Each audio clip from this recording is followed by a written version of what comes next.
All right, so today we're going to talk about incarceration in America, the prison industrial complex, and as is usual with these videos, it's going to be brief.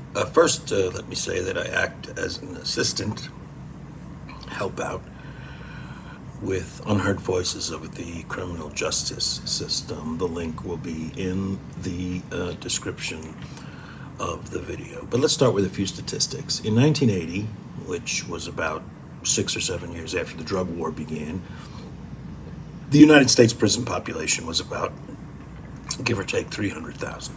Today, in 2023, the prison population is 2.3 million. In absolute numbers, the United States has more people in jail than any other country in the world. And just as an example, Russia has about 500,000 people in prison. The second thing is, who are all these people? 65% of them are young men of color and other minorities, people of Spanish descent, etc. And 65% of those people, or mostly all of those people, are in for nonviolent drug offenses. And some people are being held in places like Rikers Island for nonviolent offenses in lieu of, because they can't raise the money for bail. Now, first of all, nobody should be in prison for nonviolent drug offense or nonviolent offense at all, with, of course, the rarest exception. Secondly, the idea that you arrest someone for a nonviolent drug offense, let's just stick with that, and then you try to impose a bail of $5,000, $3,000, $4,000, when nearly 70% of Americans don't even have $400 in the bank for an emergency. This is not only absurd, but completely unjust.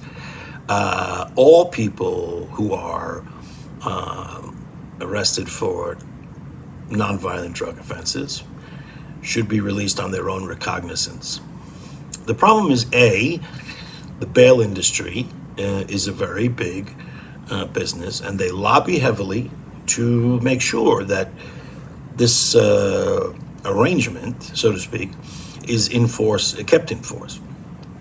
And second, you have the perverse incentive that a lot of these states have created private prisons, engaged with private prisons like Geo Group and others. And part of those arrangements are an occupancy requirement of 90%. It's like a lease. And so if you released people and didn't put them in jail, there is the potential, just as happened in Colorado when they made their marijuana laws retroactive and released 10,000 people from prison. The prison companies sued the state because the occupancy rate dropped below the 90% level. The occupancy rate, as if, we're running a hotel here. And let me just speed up a bit and say, if you had prisons only for violent offenders and people who committed the most heinous acts, you could probably get away with 5, 6, 7 prisons in the entire country. You wouldn't need the thousands that we have now. But of course, we look at as incarceration in the United States as warehousing people who society considers problematic. Let's look at the state of Alabama, which is one of the most vile prison systems in the entire country. Incarcerated people are degraded, not given medical care, not given proper food, not given the ability to properly communicate with their loved ones, their families, their attorneys, etc. On our newsletter, we've got some video that was sent, undercover video from inside these prisons, in some of these prisons in Alabama.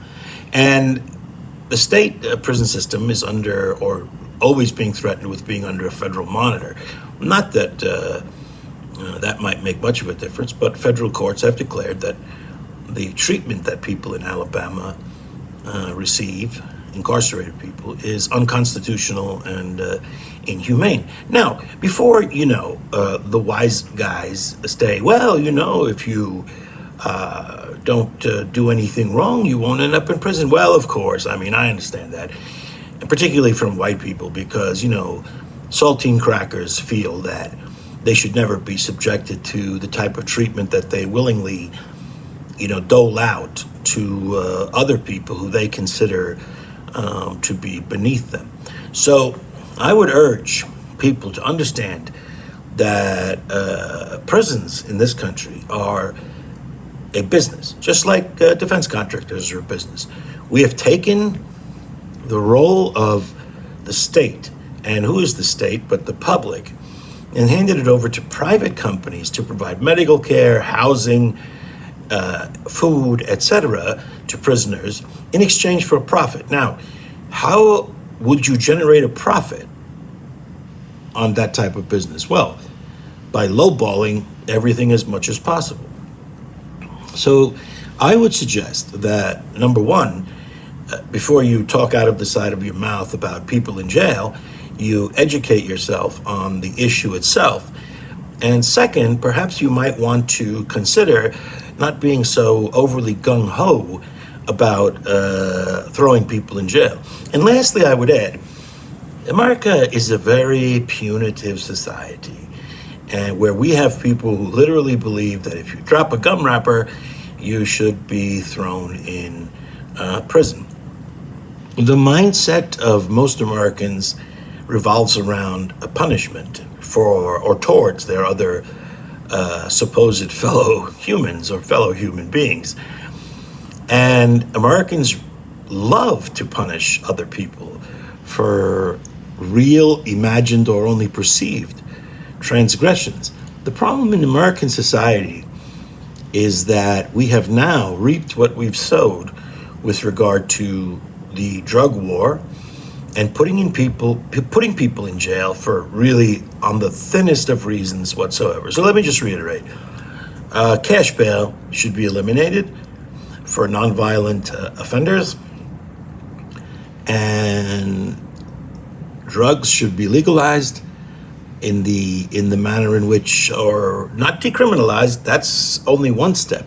Complete legalization, and that legalization should be made totally retroactive, and it should absolutely be forbidden for private companies to take over the role of the state in this regard.